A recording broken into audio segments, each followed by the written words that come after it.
أعوذ بالله من الشيطان الرجيم. بسم الله الرحمن الرحيم.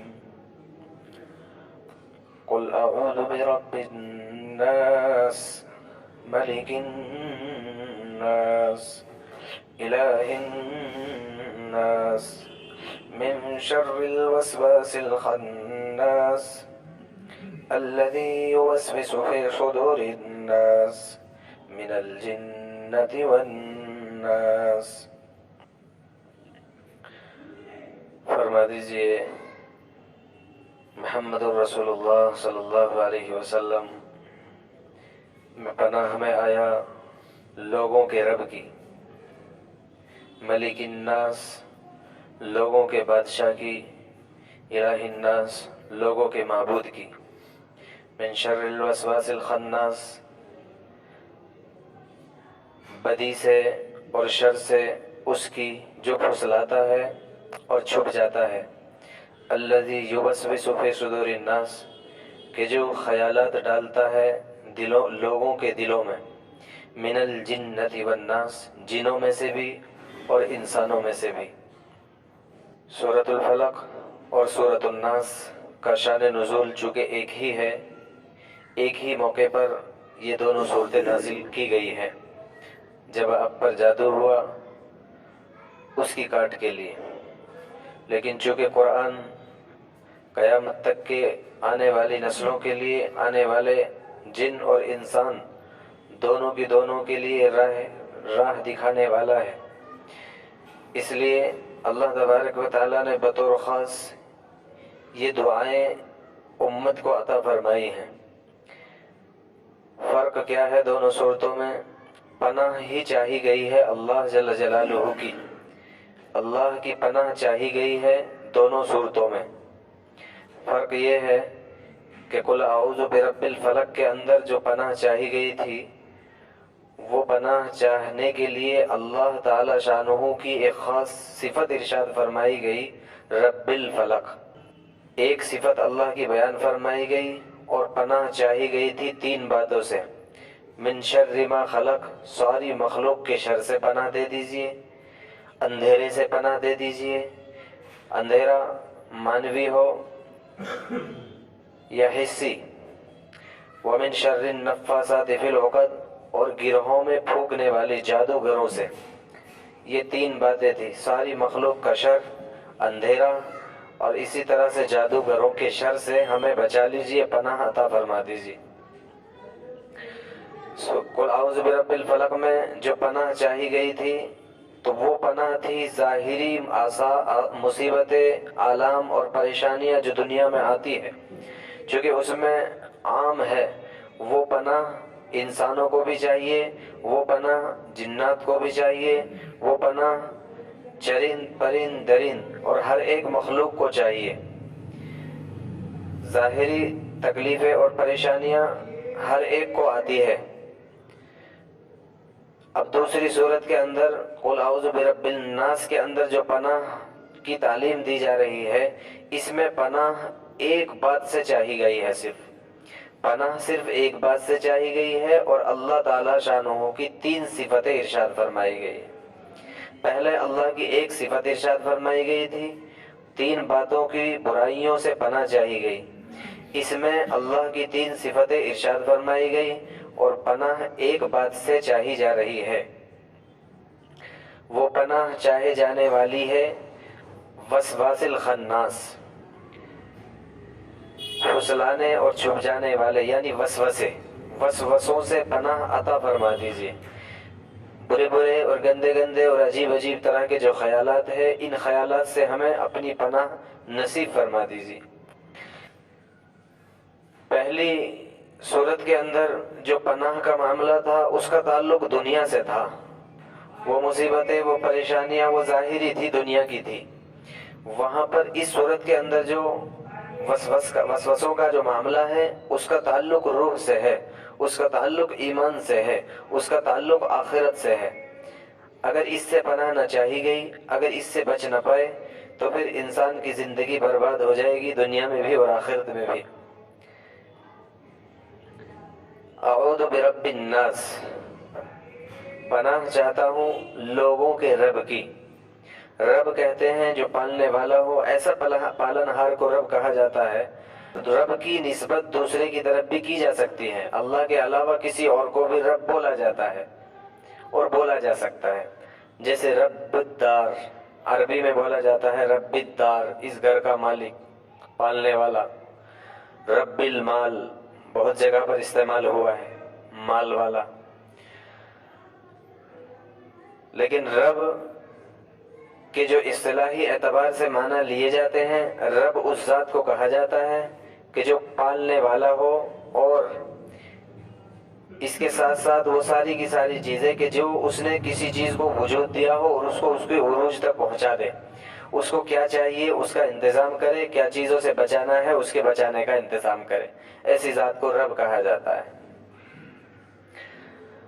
دو صفتیں اور اس کے ساتھ اللہ نے اضافہ فرما دیا، ملک الناس۔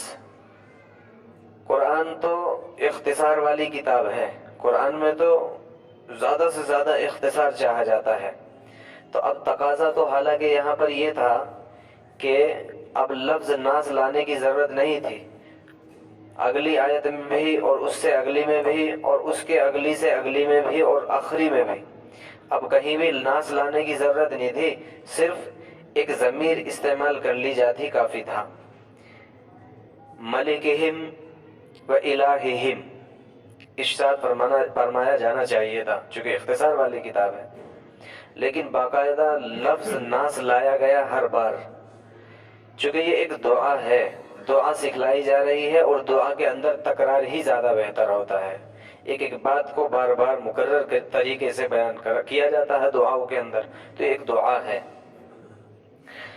اللہ کی دو صفت اور ارشاد فرمائی گئی، ملک الناس، رب الناس، لوگوں کے رب کی پناہ، لوگوں کے بادشاہ کی اور لوگوں کے معبود کی، یہ تین صفت ارشاد فرمائی گئی ہے، صفت ربوبیت، صفت ملوکیت اور صفت الہیت۔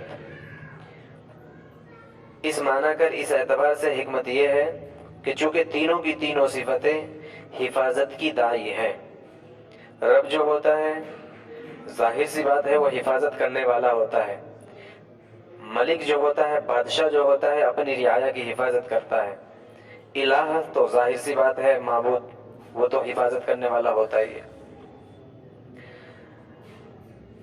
ارشاد فرمایا جا رہا ہے پناہ دینے والا وہ ہوگا کہ جو لوگوں کا پرورش کرنے والا صرف نہ ہو، لوگوں کا رب نہیں ہو، اس کے اندر تینوں صفتیں موجود ہو، رب الناس بھی ہو، ملک الناس بھی ہو، ایک ہی وقت میں الہ الناس بھی ہو۔ دنیا میں ایک شخص رب الناس ہو سکتا ہے اپنے گھر والوں کے لیے، ایک اسٹیٹ میں یا ایک علاقے میں یا پوری دنیا میں ایک طرح کے لوگوں کو یا ایک مخلوق کے لیے بادشاہ ہو سکتا ہے، الہ الناس، کوئی کسی کو انجانے میں غلطی سے جہالت کی بنیاد پر معبود سمجھ سکتا ہے، لیکن تینوں صفتیں کسی کے اندر نہیں ہے، کسی کے اندر نہیں ہے سوائے اللہ جل جلالہ عما نوالہ کے۔ ایک ہی وقت میں اللہ تعالی شانہ رب الناس بھی ہے، ملک الناس بھی ہے اور الہ الناس بھی ہے۔ پناہ اللہ کے علاوہ کوئی نہیں دے سکتا، ساری کی ساری چیزوں سے اور وسواس سے، خاص طور پر جس کے لیے یہاں پر سوال کیا جا رہا ہے، پناہ دینے والا اللہ ہے، اللہ کے علاوہ کوئی پناہ نہیں دے سکتا۔ قل اعوذ برب الناس، یہ لفظ ناس جو ہے اس صورت کے اندر 5 مرتبہ آیا ہے۔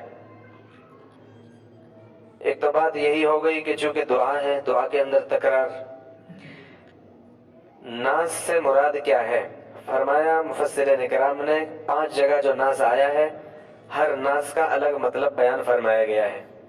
جب سب سے شروع میں ارشاد فرمایا گیا رب الناس، لوگوں کا رب، پناہ چاہتا ہوں لوگوں کے رب کی، اس سے مراد ناس سے مراد بچے ہیں، چونکہ قرینہ یہاں پر رب موجود ہے کہ چونکہ رب ربوبیت کی اور پرورش کی سب سے زیادہ ضرورت بچوں کو ہوتی ہے۔